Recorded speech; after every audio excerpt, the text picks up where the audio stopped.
জয় রাধে। আজকের পাঠ মহাপ্রভুর সন্ন্যাস গ্রহণের পর অদ্বৈত গৃহে প্রসাদ সেবন। ন্যাসং বিধায়ত প্রণয়োহথ গৌর বৃন্দাবনং গন্তমনা ভ্রমাদ রাঢ়ে ভ্রমণ শান্তিপুরী ময়িতা ললাস ভক্তৈরিহতং নত হস্মি।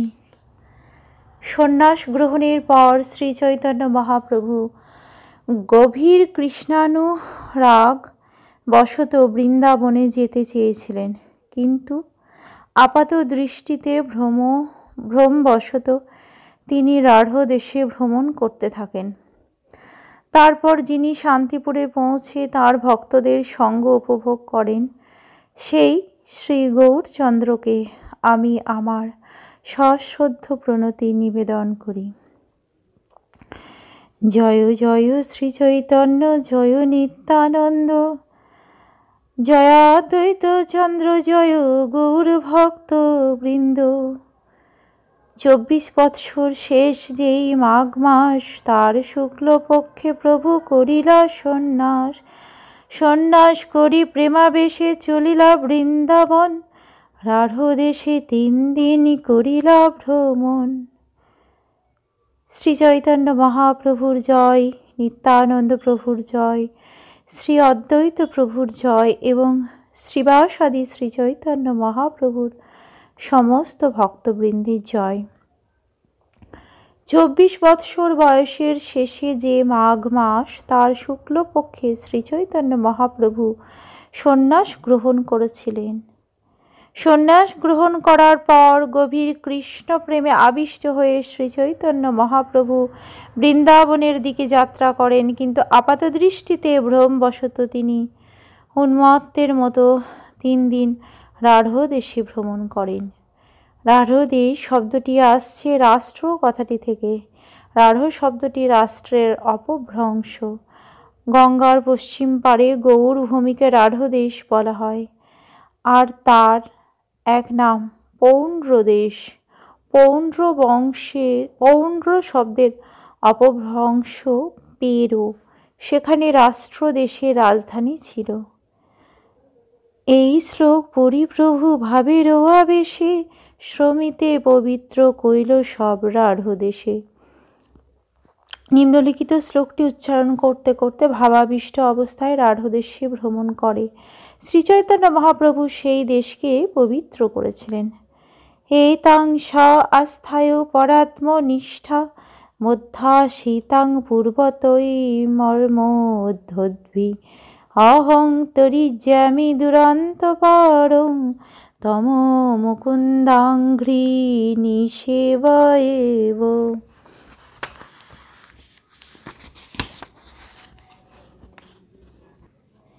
প্রাচীন মহাজনদের উপাসিত এই পরাত্মনিষ্ঠারূপ সন্ন্যাস আশ্রম অবলম্বন করে শ্রীকৃষ্ণের পাদপদ্মের সেবা করে আমি এই দুস্তর সংসাররূপ অজ্ঞান অন্ধকার অতিক্রম করব।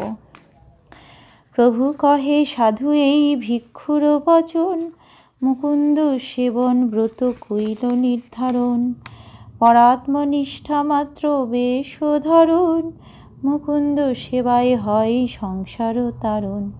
শ্রী চৈতন্য মহাপ্রভু বললেন, এই ভিক্ষু ভক্তের বাণী অনুসারে মুকুন্দ সেবায় হচ্ছে পরম ব্রত। এভাবেই তিনি এই শ্লোকটির স্বীকৃতি দান করেছিলেন। সন্ন্যাস আশ্রম অবলম্বন করার প্রকৃত উদ্দেশ্য হচ্ছে মুকুন্দ সেবায় আত্মনিবেদন করা। মুকুন্দ সেবার ফলে জড়জগতের বন্ধন থেকে মুক্ত হওয়া যায়। সেই বেশ কইল এবে বৃন্দাবন গিয়া, কৃষ্ণ নিষেবন করি নিভৃতে বসিয়া। এত বলি চলে প্রভু প্রেমন্মাদের চিহ্ন, দিক বিদিক জ্ঞান নাহি কিবা রাত্রি দিন। নিত্যানন্দ আচার্য রত্ন মুকুন্দ 3 জন, প্রভু পাছে পাছে তিনে করেন গমন। যেই প্রভু দেখে সেই লোক, প্রেমাবেশে হরি বলে খণ্ডে দুঃখ শোক। সন্ন্যাস আশ্রমের বেশ গ্রহণ করার পর শ্রী চৈতন্য মহাপ্রভু মনস্থ করেছিলেন যে বৃন্দাবনে গিয়ে নিভৃত স্থানে সর্বতোভাবে কৃষ্ণ সেবায় আত্মনিয়োগ করবেন। শ্রীচৈতন্য মহাপ্রভু যখন বৃন্দাবনের পথে চলেছিলেন তখন তাঁর শ্রী অঙ্গে সমস্ত প্রেমোন্মাদের চিহ্ন প্রকাশ পাচ্ছিল এবং তখন তাঁর দিকবিদিক জ্ঞান ছিল না, দিন রাত্রির জ্ঞান ছিল না। শ্রীচৈতন্য মহাপ্রভু যখন বৃন্দাবনের দিকে যাচ্ছিলেন তখন নিত্যানন্দ প্রভু, চন্দ্রশেখর আচার্য ও মুকুন্দ এই তিনজন তাঁর অনুগামী হয়েছিলেন। শ্রীচৈতন্য মহাপ্রভু যখন রাঢ় দেশ দিয়ে যাচ্ছিলেন তখন যিনি তার প্রেমোন্মত্ত অবস্থা দর্শন করেছিলেন তিনি হরি হরি বলছিলেন। এভাবেই হরিনাম কীর্তন করার ফলে তাদের সমস্ত দুঃখ শোক দূর হয়ে গিয়েছিল। আজকের পাঠ এই অবধি। ভজ শ্রীকৃষ্ণ চৈতন্য প্রভু নিত্যানন্দ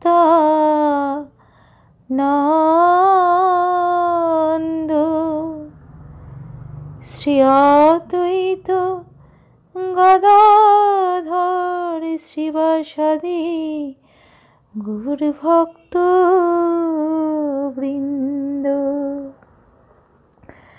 হরে কৃষ্ণ কৃষ্ণ কৃষ্ণ হরে হরে, হরে রাম